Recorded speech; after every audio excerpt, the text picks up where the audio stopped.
Hello ಅಪ್ಪ. ಹೇಳೋ hello ಅಪ್ಪ, ನನಗ್ ಲೆಹೆಂಗಾ ತಗೊಂಬರಪ್ಪ. ನಮ್ಮ ಅಕ್ಕನ ಮದ್ವೆಗೆ ಹಾಕಬೇಕಲ್ವಾ ನಾನು. ನಾನು ಅಪ್ಪ ಅಲ್ಲ. ನೀನೇ ನಮ್ಮ ಅಪ್ಪ. ಇಲ್ಲ ಇಲ್ಲ, ನನಗೆ ಕೊರೋನಾ ಬಂದೈತೆ.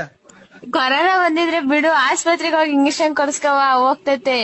ಇಲ್ಲ ಇಲ್ಲ ಬಿಡಮ್ಮ, ನಾವು ಸುಮ್ ನೋಡೋ, ನಾನು ಕೆಟ್ ಮಾತ್ ಬೈದ್ ಬಿಡ್ತೀನಿ. ನಾನು ಇನ್ನ ಹೊಸ ಮೊಬೈಲ್ ಇವತ್ತಾಡ್ರೆ ಪೂಜೆ ಯಾಕ್ ಮಾಡಿಲ್ಲ. ಬೈಬೇಡ ಕಣಪ್ಪ, ನಾನು ನಿನ್ ಮಗ್ಳಲ್ವಾ. ಇವತ್ತಿನ ಪೂಜೆ ಮಾಡಿಲ್ಲ ಮೊಬೈಲ್, ನಾನು ಕೆಟ್ ಮಾತ್ ಬೈದ್ ಬಿಡ್ತೀನಿ. ಅಪ್ಪ ನನಗೆ ನಡಿಕೆ ಲೆಹೆಂಗಾ ತಾಂಬ. ನನಗೆ ಲೆಹೆಂಗಾ ಆಗೋಯ್ತೆ ಹಿಂದಗಡೆಗೆ. ಲೆಹೆಂಗಾ ತಂಡಿ, ಅಮ್ಮಂಗ್ ಸೀರೆ ತಂಡಿ, ಎಲ್ಲ ತಂಡಿ ಬಾ. ಕಾರ್ ಮಾಡ್ಕೊಂಡ್ ಬರೋಣ, ಬಸ್ ಮಾಡ್ಕೊಂಡ್ ಬಸ್ಸಲ್ಲಿ ಬರೋಣ. ನೀವೇನ್ರಾಗೂ ಬರಬೇಡ್ರಿ, ನಾವ್ ಮದ್ವೆನೂ ಮಾಡೋಣ, ಏನು ಇಲ್ಲ ನಾವು. ಹಂಗಾರೆ ನಾನು ನೀನು ಅಮ್ಮ ಗಾಡಿಲೇ ಹೋಗೋಣ ಬಾ ಮನೆ ತಕ್ಕೆ. ಎಷ್ಟು ಬುದ್ಧಿ ಕಲ್ತಿದ್ದೆ ನೋಡಿ ಈ ವಯಸ್ಸಿಗೆ.